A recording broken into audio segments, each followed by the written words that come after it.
Purtroppo è un argomento molto trascurato, si parla molto poco, finora perlomeno si è parlato molto poco della condizione delle donne senza figli, delle donne senza figli che tra l'altro non sono più in un'età che permetta loro per questioni di orologio biologico, di avere figli.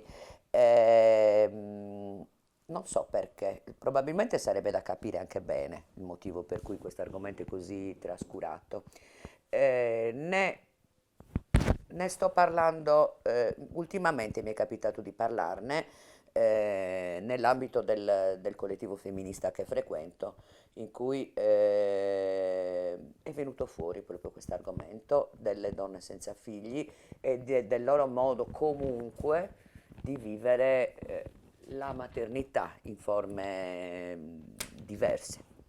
Però credo che senza un impegno e una decisione proprio soggettiva di chi vive questa condizione, tendenzialmente questo sarà ancora un argomento poco trattato, poco approfondito. Verosimilmente è un argomento tabù perché è un fatto atipico e probabilmente crea dei problemi di comprensione da parte degli altri. La realtà di una donna che ha deciso di non avere figli, perché si dà per scontato che per una donna si senta realizzata solo se ha avuto figli, per cui una donna che non ha avuto figli è una donna per certi versi fallita, non realizzata. E quindi c'è probabilmente anche un certo pudore nel trattare questo argomento. Eh, sia da parte degli altri, del resto del mondo, sia probabilmente da parte delle donne stesse. Mi è capitato diverse volte da parte di amiche che erano così entusiaste della loro magari situazione di mamme neofite da chiedermi come mai non mi interessasse vivere queste esperienze. E poi addirittura una cosa ritengo non abbastanza singolare, io sono stata, ho subito quasi delle vere e proprie pressioni psicologiche da mia madre, che era una donna molto intelligente, molto emancipata, che addirittura è arrivata a dirmi non perdere l'esperienza della maternità, se non vuoi un marito, fatti un figlio che magari te lo tengo io. Lei era arrivata, mia madre, a proporsi come babysitter pur di convincermi, pur di indurmi a non perdere l'esperienza della maternità.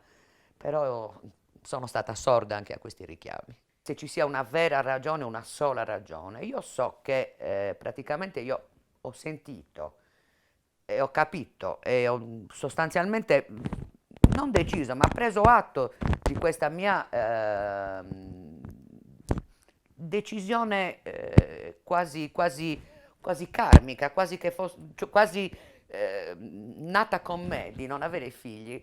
In un episodio, durante la mia adolescenza, intorno ai 16 anni circa, siccome avevo fatto delle analisi, tra cui dei dosaggi ormonali, risultò che il ginecologo che guardò i dosaggi ormonali mi disse che avevo dei problemi e che verosimilmente io in quella situazione non avrei potuto portare a termine una gravidanza e mi diede una cura. Bene, io non feci mai quella cura. Cioè, dissi a mia madre, che era andata in farmacia a comprarmi i farmaci, che stavo prendendo le medicine, ma non le presi mai. Considerando una bella notizia il fatto che io non avrei potuto avere figli. Cosa che, cioè, come se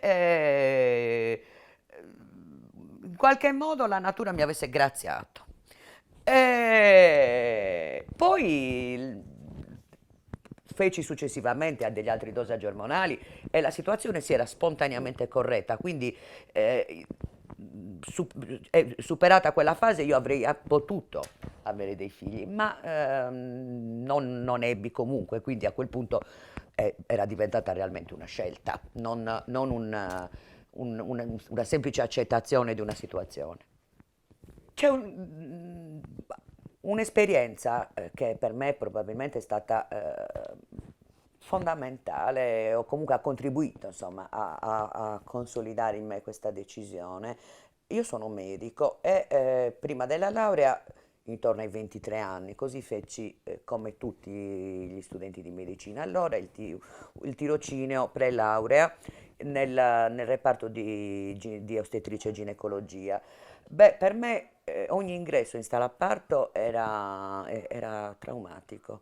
La scena del parto per me era di una così truculenta, così violenta, che veramente ogni volta che la vedevo pensavo, a me questa esperienza non mi riguarda, questa cosa non mi riguarda, non fa parte della mia vita.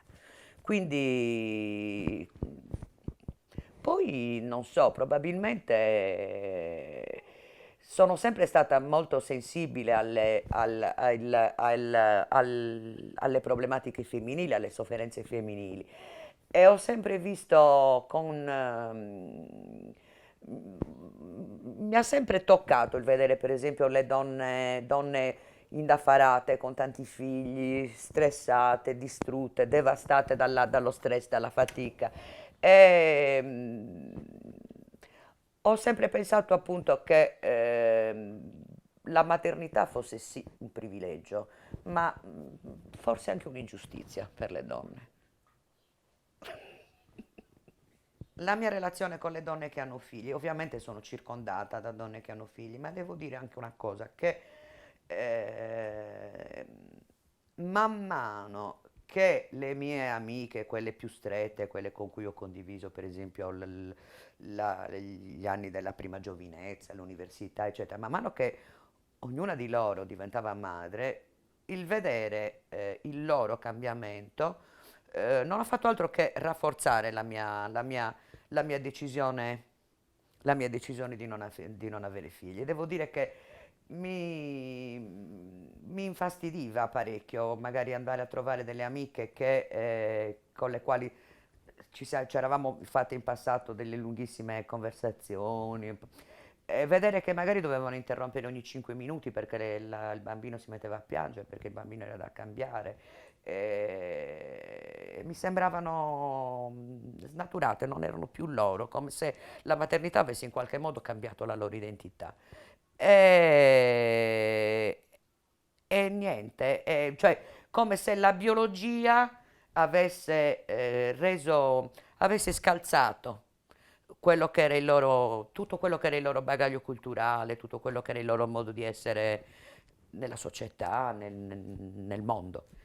E a quel punto si vedeva soltanto proprio l'aspetto biologico della, della necessità chiaramente di badare a questa vita di cui si era responsabili. Se vogliamo appunto bella, ma che in realtà privava loro e forse un po' egoisticamente anche me come loro amica di tutta una serie di cose che per me erano state piacevoli. Ehm, c'è anche, ogni tanto ho avuto qualche piccolo raptus di invidia nei confronti delle madri, delle donne che con figli, delle madri. Ehm, quello che ho un po' invidiato a volte è il fatto che essere madre ti permette di utilizzare una potenzialità. Cioè, la donna ha la potenzialità di procreare, se diventa madre la utilizza, se non diventa madre questa potenzialità rimane una potenzialità. E, e poi il fatto che comunque la maternità un po' legittima le scelte, tutte le scelte che riguardano la vita privata. Una madre è legittimata a rifiutare il suo impegno su altri versanti o perlomeno a limitarlo. Una donna senza figli deve assumersi al 100% la totale responsabilità della propria partecipazione o della propria non partecipazione. Non faccio questa cosa perché non ho voglia di farlo, non mi interessa farla. Una madre può dire non lo faccio perché non me lo posso permettere, perché i miei impegni di madre me lo impediscono. E questo a volte mi ha un po' urtato da parte delle madri. L'ho visto a volte un po' come un alibi, un modo per nascondere, camuffare la propria voglia di chiudersi nel privato. Cos'è l'istinto materno? Non lo so se esiste veramente, non lo so se esiste veramente perché cioè, verosimilmente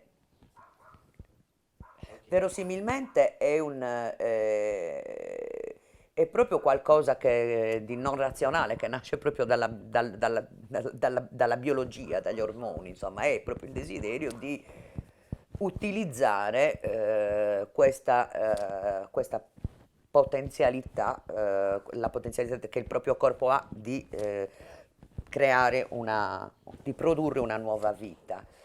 E anche qui, secondo me, ci sono molte mistificazioni, perché insomma a me mi è capitato per esempio di sentire delle mie amiche che magari avevano un semplice ritardo mestruale, che erano già con gli occhi luccicanti, contente e già in una dimensione di maternità e poi non erano incinte, quindi mi chiedo quanto l'istinto materno sia una cosa reale o sia un prodotto culturale, sovrastrutturale. Eh, e- però, è vero anche che in seguito io poi appunto analizzando una serie di miei comportamenti nei confronti degli altri mi sono resa conto che forse l'istinto materno è anche la, quella spinta appunto non razionale a occuparsi di chi è più debole, di chi è più fragile, che hanno anche le donne senza figli o anche io e verosimilmente, e questo è forse un aspetto negativo del non avere avuto figli, non avendolo potuto incanalare attraverso quelli che sono i canali naturali di questo, chiamiamolo istinto, torniamo a chiamarlo istinto tra virgolette, e quindi verso i miei figli, mi sono trovata molto spesso a spenderlo nei confronti degli altri, per esempio nel mio lavoro di medico con i pazienti, ehm, investendo forse troppo della mia emotività, del mio impegno, della mia carica affettiva verso obiettivi che erano diversi da quelli naturali, che tra l'altro è una cosa anche bella, perché insomma, cioè, in realtà si può essere madri in tanti modi. Si può essere madri anche non dai propri figli biologici, però bisogna anche saper dosare questa propria, questo proprio, questa propria spinta a dare. E forse il non avere vissuto l'esperienza della maternità biologica rende più difficile dosare questa cosa, cioè calibrare questa spinta. Questo documentario potrebbe chiamarsi Rami secchi. Vabbè, che la donna senza figli sia un ramo secco è un concetto comune. Questo del ramo secco mi ricordo che lo diceva una mia zia, che, che diceva una donna senza figli è un ramo secco. Un'immagine tristissima. No, non mi piace comunque questa definizione, perché comunque ancora una volta è una definizione che sottende un concetto della donna come sola fattrice, mentre sono tanti i modi con cui si può dare vita anche, nel senso proprio di sostenere la vita degli altri. si può comunque lasciare qualcosa al mondo, anche se non si lascia un figlio. Devo dire che in questo, chiaramente, quando poi diciamo che ho superato i 50 anni, ho dovuto per forza fare i conti con questa mia realtà di donna senza figli. eh, e ho fatto anche un bilancio di quelli che sono i risultati di questa mia scelta e mi sono resa conto che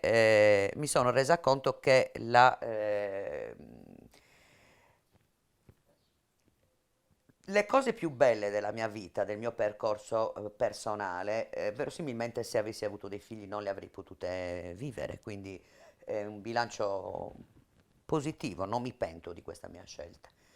Rimane però il fatto appunto del non essere rami secchi, cioè del voler comunque dare qualcosa. Da questo punto di vista, del voler comunque creare comunque qualcosa che sia vita in ogni caso. Devo dire che da questo punto di vista mi ha aiutato molto la mia pratica buddista con l'acquisizione del concetto di compassione. Compassione che è la capacità di essere tutt'uno con la sofferenza altrui, che è qualcosa che si avvicina molto alla maternità. Quindi diciamo che per me è stato un modo, uno strumento che mi ha permesso comunque di non sentirmi un ramo secco. Devo dire che quel bisogno di prendersi un po' cura degli altri quotidianamente, anche nel dare da mangiare, nel pensare, nell'accudire qualche essere vivente, io ho tre cani. Eh, Mi fa un po' sorridere dirlo perché appunto un mio caro amico dice che proprio i tre cani sono proprio il logo della donna single. Eh, può darsi però devo dire che mi fa piacere anche avere qualcosa, qualcuno di cui preoccuparmi, qualcuno per cui a volte per esempio stare un po' in apprensione, senza esagerare, cioè tra l'altro dall'ansia che mi viene per esempio quando sospetto che qualche mio cane sia malato, mi rendo conto che probabilmente se fossi stata una madre sarei stata una madre di quelle ansiose iperprotettive che è assolutamente pessima. Quindi va bene così. E niente, comunque non è una cosa triste, non è una cosa malinconica, sono comunque delle vite che stanno, cioè che mi affiancano e che comunque movimentano un po' la mia casa, che se no sarebbe troppo silenziosa. Io ritengo che le donne senza figli siano in genere abbastanza riconoscibili, per esempio in un gruppo di donne dove alcune hanno figli e alcune no. Le donne senza figli secondo me si distinguono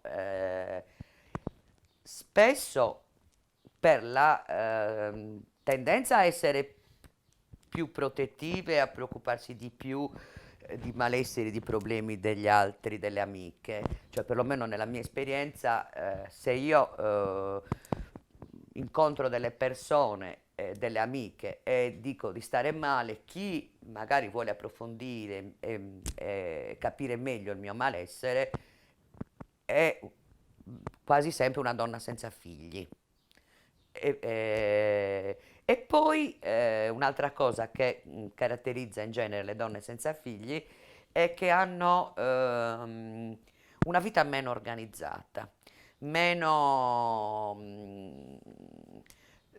c'è anche quelle che lavorano, che comunque sono delle persone che fanno una vita ordinata, hanno un margine di caos, di improvvisazione nella loro vita, hanno una vita un po' più creativa mentre le donne con figli per forza di cose hanno una vita sempre ultra programmata, se oltre che madri sono anche lavoratrici, poi hanno una vita estremamente, rigorosamente programmata, cose che le donne senza figli non hanno, e quindi è più facile che per esempio possano dare alle loro giornate una svolta non programmata, diversa dal previsto, possano seguire un loro desiderio che sorge anche improvvisamente. Insomma, cioè, le vedo più, hanno un modo di organizzarsi la vita e quindi di porsi nei confronti degli altri forse più creativo, le donne senza figli.